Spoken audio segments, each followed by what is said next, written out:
wabarakatuh. Waalaikumsalam warahmatullahi wabarakatuh. Kembali lagi di episode ketiga ya, catatan AA ya. Jadi podcast kita itu selalu membahas isu-isu tentang nasionalisme dan religius, tapi kita harus sesuai dengan tema sahabat Nahdlatul Ulama. Kan kita berdua orang NU ya. Oh iya, betul.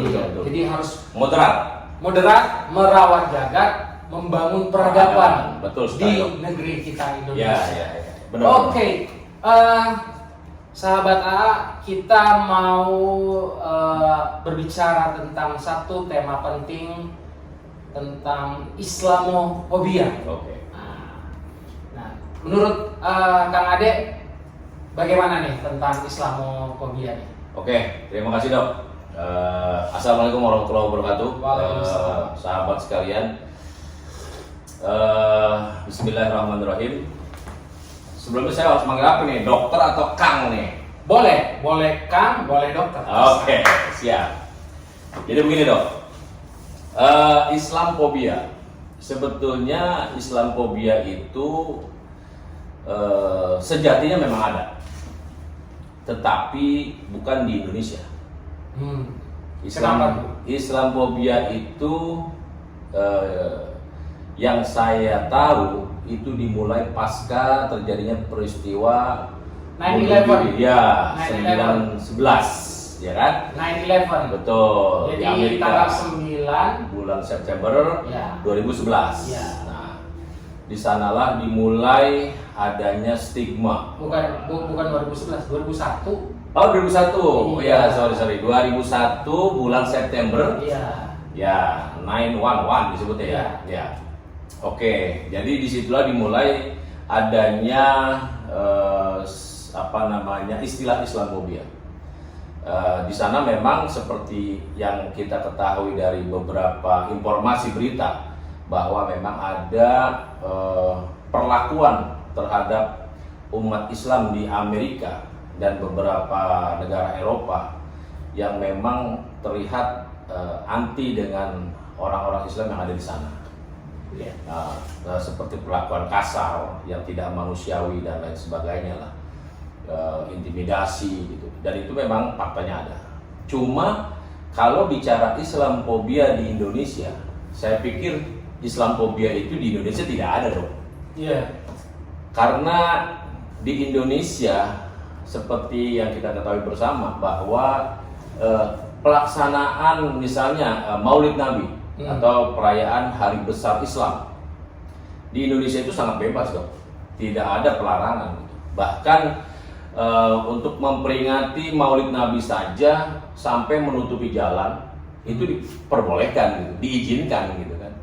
Ini kan satu pertanda bahwa sebetulnya ketakutan akan dakwah Islam, ketakutan akan syariat Islam di Indonesia itu tidak ada dong.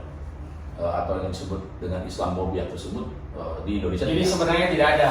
Tidak. Oke. Jadi ini karena kan kita tahu bersama bahwa Indonesia itu sering terjadi rentetan ya. Kita sudah baca di media sosial, di media elektronik ya, di media massa juga sering itu dari zaman bom inilah, bom Ya. Bali lah, segala macam. Betul. Jadi selalu keterkaitan dengan radikalisme dan ekstremisme. Ya, betul. Jadi menyambung Iya, dengan video peristiwa. kita yang kedua Iya, kemarin ya. iya. Jadi akhirnya muncul, kalau nyari itu Islamofobia muncul tuh di internet tuh. Ini. Nah, menurut Kang Ade gimana tuh Kang Ade? Jadi akhirnya kesannya syiar Islam itu sangat radikal dan ekstremis, padahal tidak benar kan. Ya. Seperti itu. Jadi gini, sebetulnya kita sebagai umat Islam itu juga tidak bisa menutup mata gitu bahwa para pelaku yang melakukan aksi radikalisme, ekstremisme, Ya. itu memang mereka beragama Islam gitu. Iya. Cuma saya memiliki Tapi tidak boleh membawa atas nama Islam. betul. Kan? Jadi Tidak bisa. saya punya pemikiran begini loh.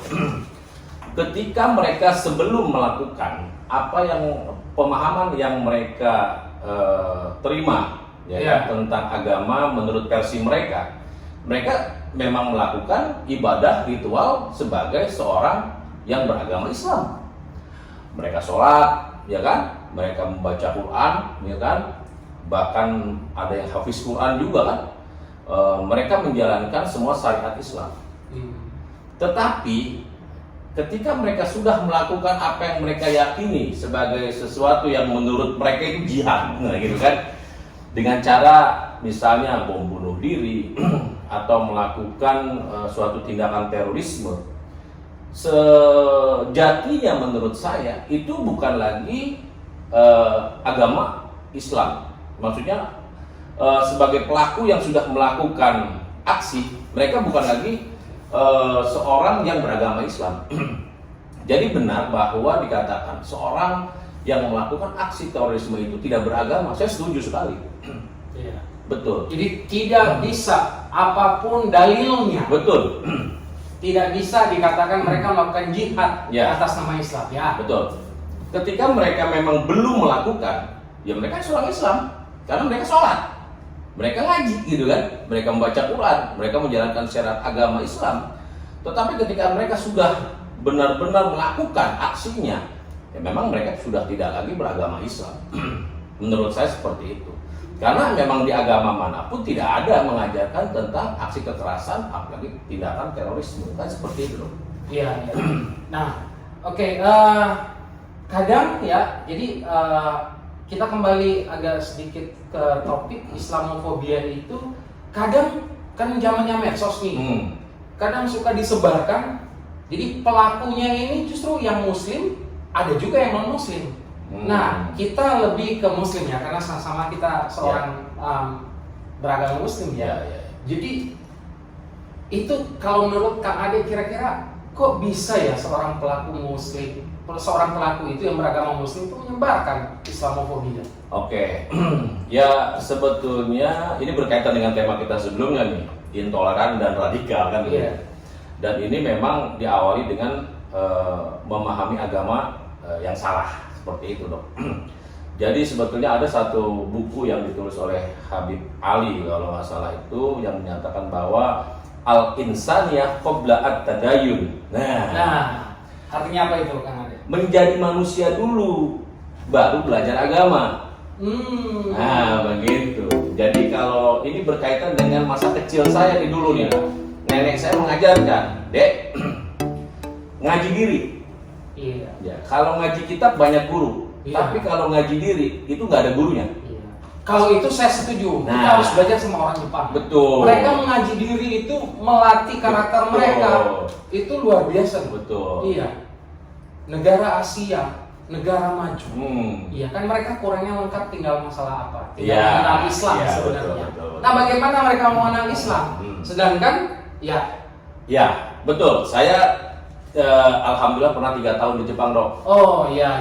Saya pernah mengalami kehidupan selama 3 tahun di Jepang dan memang saya melihat orang-orang di Jepang itu mereka malah mengamalkan kehidupan orang-orang Islam gitu.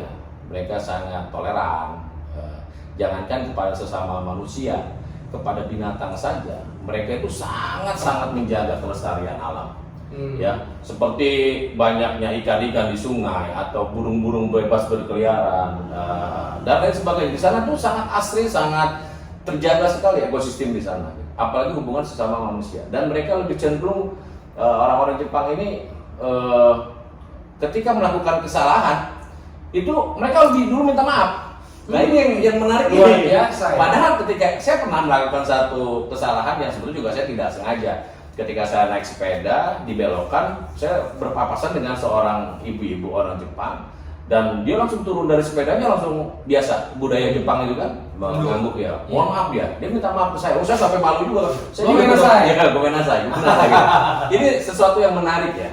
Jadi sebetulnya ya kita orang Islam justru harusnya lebih dari itu dong. Ya karena kan apa yang diajarkan oleh Rasulullah ya kan Nabi kita sebagai akhlakul karimah kan begitu, contoh yang akhlak yang baik begitu dong.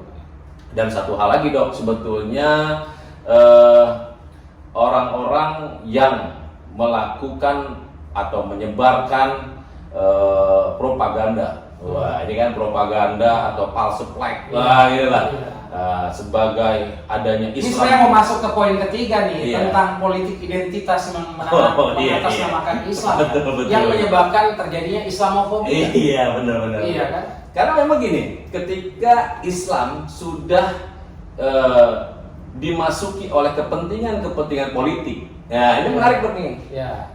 Maka akan memperburuk citra Islam.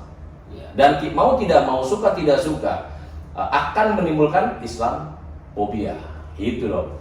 Ketika kita mulai mencampur adukan politik yang tadi disebut politik identitas, bawa-bawa identitas agama Islam gitu. Bisa kasih satu contoh nggak? Ya. Kira-kira tanpa menyinggung ya, jadi secara umum aja itu, secara umum aja. Walaupun kita sama-sama tahu. Ya, maksudnya contoh itu sebetulnya banyak dong ya. Ada lah gitu di Indonesia itu sangat kental sekali loh pergerakan mereka itu. Ya saya sebutkan saja lah pergerakan sekelompok orang yang mengatasnamakan membela Islam. Wah ini seru nih ya, membela Islam, membela apalagi kalimat tauhid. Wah ada kan? Iya. Nah, ini tren banget nih gitu. Sebetulnya Islam kalimat tauhid ini tidak perlu dibela dong. Karena Islam itu sudah besar gitu kan, rahmatan lil alamin kan begitu. Sudah tidak lagi perlu ada jargon atau istilah aksi bela Islam. Wah, apa yang mau dibela gitu di negara Indonesia gitu. Toh orang-orang Islam di Indonesia bebas-bebas saja toh mau melaksanakan ibadah di masjid, mau melaksanakan ibadah di musola. Jadi saya sangat setuju sebenarnya ya dengan tema menuju satu abad Nahdlatul Ulama. Oh, betul. Merawat jagat. Betul. Ya kan, membangun peradaban. Berarti sebenarnya kita merawat jagat, merawat Islam sebenarnya. Betul. Ya, supaya kita dapat membangun peradaban Islam yang benar-benar moderat. Ya. Yang ada di Indonesia yang terdiri banyak suku bangsa yang ada di Indonesia. Ya. Dan bukan cuma di Indonesia, karena Nahdlatul Ulama itu juga menjadi salah satu organisasi Islam yang besar di seluruh dunia. Iya. Dan sudah ada cabangnya di mana-mana, di negara manapun, insya Allah NU itu sudah ada lah gitu, perwakilannya. Dan memang dengan bahkan negara Arab sendiri sudah ada. Bahkan negara Arab sendiri yang merupakan mengadopsi Islam, mengadopsi ya. Tuh. Bahkan Arab Saudi sendiri berdasarkan berita yang terbaru sudah mulai meninggalkan paham Salafi Wahabi. Iya. Ini nih, paham Salafi Wahabi ditinggalkan menuju Islam yang moderat. Iya. Nah, itu dok. Ini penting banget dok. Emang tema malam ini lumayan lah, bagus nih saya bilang nih. Iya. Cukup bagus untuk kita bahas dan untuk supaya sahabat-sahabat sekalian yang menyaksikan video kita itu bisa tercerahkan, ya kan? Begitu dok. Ya, jadi para sahabat ini kita hanya bertukar pikiran ya, bukan bermaksud untuk menggurui, karena beberapa jadi Islam itu terdiri dari beberapa mazhab. Ya.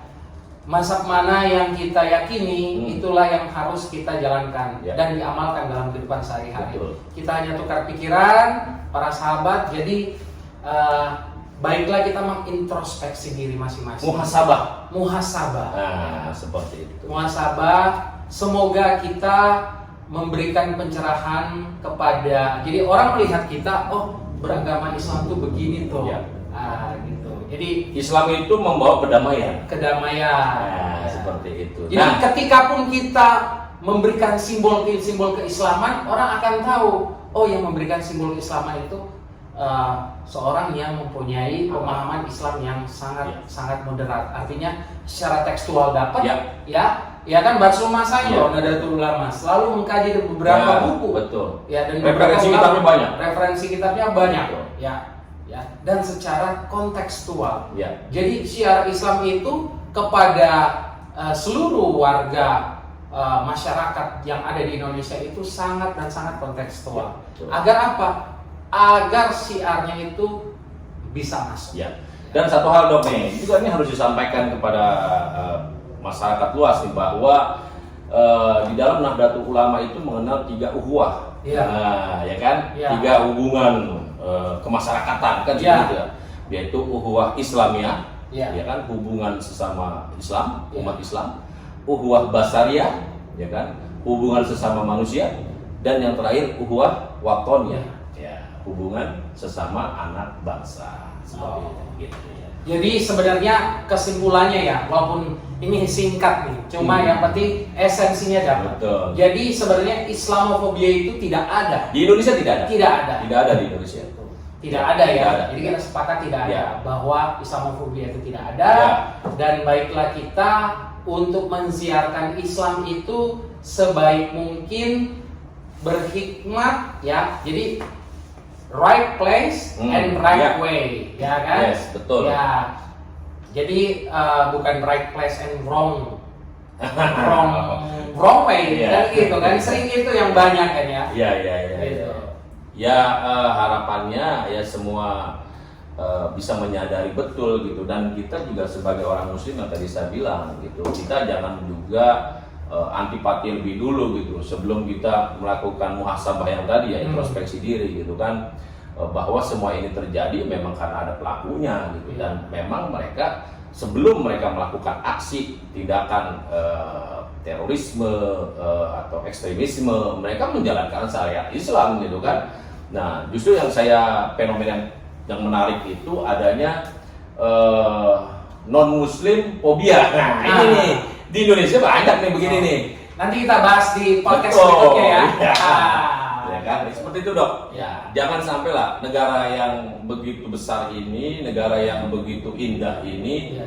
dengan segala kemajemukan yang ada menjadi hancur, carut marut hanya karena pemahaman yang jumud, ya kan, atau kaku gitu kan di dalam memahami Islam. Seperti itu dok. Oke, jadi intinya tadi ya bahwa Islamofobia itu tidak ada. Tidak ada di Indonesia. Oke, terima kasih para sahabat AA yang sudah menyimak sampai terakhir ini, singkat padat jelas ya. Semoga tercerahkan. Kalaupun belum mengerti bisa tulis komentar di. Insya Allah kita jawab ya dok ya. Insya Allah. Insya Allah kita jawab. Oke, Oke. terima kasih Terima untuk kasih. semuanya perhatiannya.